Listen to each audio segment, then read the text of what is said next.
Hi, my name is Jared Hawkins. I'm a USU Extension Assistant Professor and a licensed marriage and family therapist.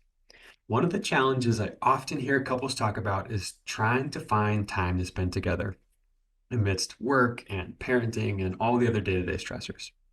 So, if you and your partner would like to figure out how to find more quality time together, this presentation will walk you through 7 steps so that hopefully by the end of the video, you'll have a well thought out plan for ways to spend time together.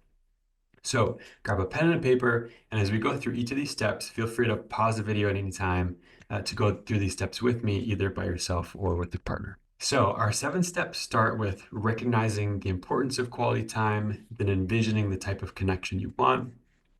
We'll then identify some of the obstacles that get in the way, and then given these restraints, make a list of ways to connect that could work for you. After that, we'll make a Venn diagram to prioritize the things that both partners want. We'll discuss how to go about those activities in a connecting way, and then we'll set a goal. So let's dive in. Step one, research studies consistently show that spending time with your partner is associated with individual happiness and well-being, couple closeness, and relationship quality. One study found that the closeness created from time together can make couples more resilient so that when they experience challenges, they're better able to get through them. Now, I also want to point out that you don't have to spend all your time together. So distance is healthy. In a secure relationship, partners can feel emotionally safe when they are together or when they're apart. So you and your partner can find a balance that works for you. Which brings me to step two. What kind of connection do you want? If you're thinking, we need more time together, what kind of time do you actually want? Do you want heart-to-heart conversations? Do you want to just like have fun and laugh? Do you want more sexual connection or physical connection, like cuddling or holding hands? So if you're doing this with your partner, you probably have very different answers in terms of the type of connection that you're looking for. And that's totally normal. That's expected. In fact, some of those differences can be good because each of you can advocate for more of that type of connection so that as a couple you can kind of round out the type of connection that you're getting. Now, whatever your desired connection is, the fact that you're wanting more of that likely indicates that you have significant obstacles that have prevented that connection in the past. These could be dozens of things like work stress, parenting demands, digital distractions, lack of mutual interests, health challenges, relationship conflicts, and many more.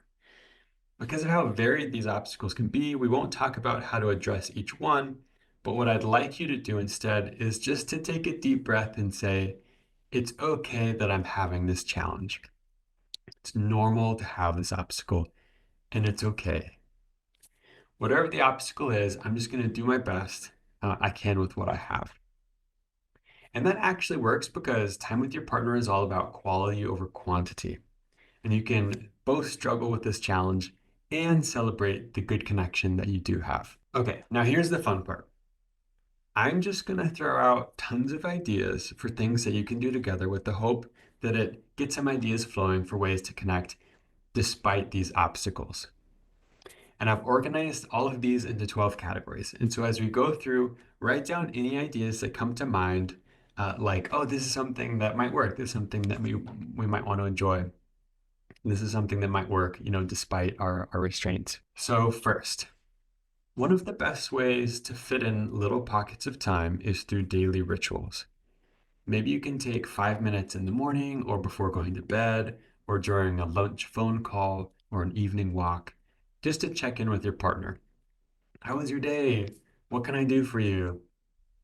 Or maybe there are some tasks that you already do that you can do together, like cooking, working out, running errands, cleaning, grocery shopping. These are ways that don't require any more time, but you can kind of slip into things that you're already doing. Secondly, maybe the type of connection you want is more relaxation or play. Maybe you and your partner can read together, watch something, play a game, do a puzzle, meditate, watch a documentary. Maybe there are restaurants or dessert places or recipes you'd like to try. You could also think of activities you and your partner would like to do with others. You could list the friends or family members you'd like to spend time with and what you could do with them. Next, what adventures do you want to go on? If you could go on any road trip, where would you go?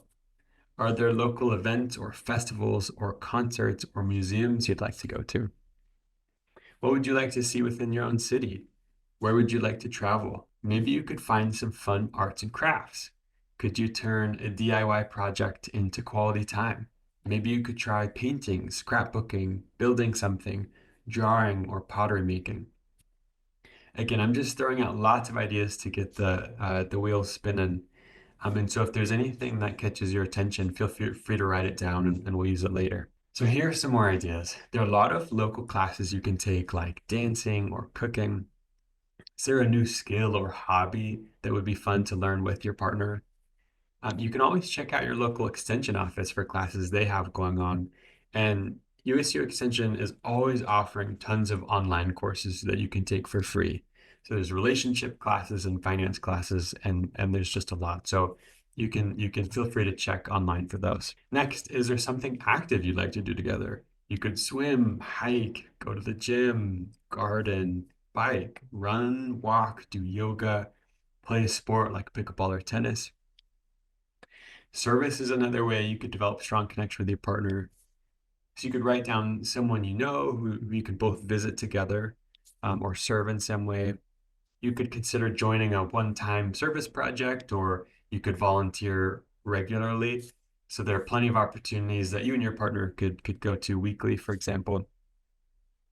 If you want more romantic connection, are there dates you could plan, or could you schedule time to connect physically? I often meet with couples whose physical intimacy kind of tapers off the longer they're married, and they rarely have physical touch that doesn't lead to sex.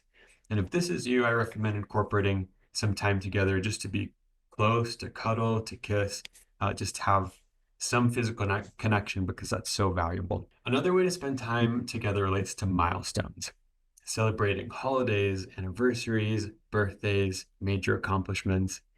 I think one of the best ways to help your partner feel seen and appreciated is to celebrate something that's important to their life journey. Maybe they got an award or reached some personal goal they had.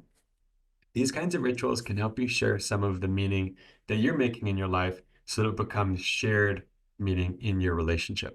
Okay, lastly, USU Hidden Gems activity guides are one of Extension's best kept secrets. You can download dozens of them for free, and they have activities that you can do at home or in specific locations in Utah.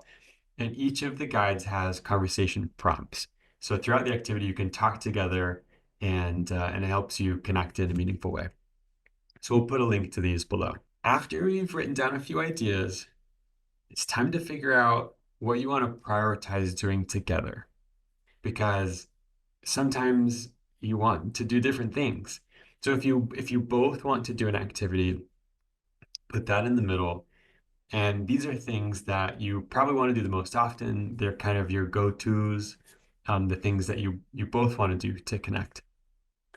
The sides within the circles are things that one partner wants to do, and the other is like, nah, I'll do it. I'll do it for you, but that's not necessarily my thing. So these are things that I call it an occasional support because one partner isn't as into it, but they're willing to do it. And then the third category are things that your partner is like, nah, this isn't for me. And those are some things that you can do independently. And again, sometimes those things are good. Sometimes it's nice to have, your space, your activity where you can do your thing independently and have your time to yourself. And you can actually do this Venn diagram activity with specific types of connection. For example, I do this a lot with some couples in sex therapy. So they identify the sexual activities that they both enjoy the most, and then the ones that partner is okay with but not as into, and then the ones that are just off limits for their relationship. Okay. Truth is that what matters the most is probably not necessarily the activity that you're doing, but how you're doing it. It doesn't matter how fun the activity is if you're not in the right headspace to like really connect with your partner. So in this step, I want you to write some ideas down for how you want to spend time together. Maybe you're setting aside certain times or activities as device or distraction free, times when you put down your phones and you're just with your partner. Maybe you even create boundaries for what you talk about. So I know so many couples will, even if they're on a date, they're going to be, planning things, worrying about their kids, talking about their finances, venting about work. And there's certainly a place for these, but there's also a place for just connecting as a couple and being present and enjoying the moment together. So feel free to think through the types of things and the boundaries that would foster that type of connection. One of my favorite tools to help with this is an app called Gottman Card Decks. It's a free app. You download it on your phone, and it has a bunch of conversation prompts and other ways to connect, and can just help get some conversations going on these dates. Okay. Lastly, I threw out just a lot of ideas, and I don't want you to try everything at once. For now, I think the most beneficial thing is to just identify one thing that you and your partner might want to incorporate. Maybe it's um, some way of connecting. Maybe it's a specific activity. Um, and so, whatever it is, feel free to write it down and then talk about it with your partner. In conclusion, creating quality time together can be hard for a million reasons, but hopefully, this presentation at least helps spark some ideas for capitalizing on the time that you do have. Truth is, even little moments of connection can accumulate to build happy, healthy, resilient couples. So, thanks for listening.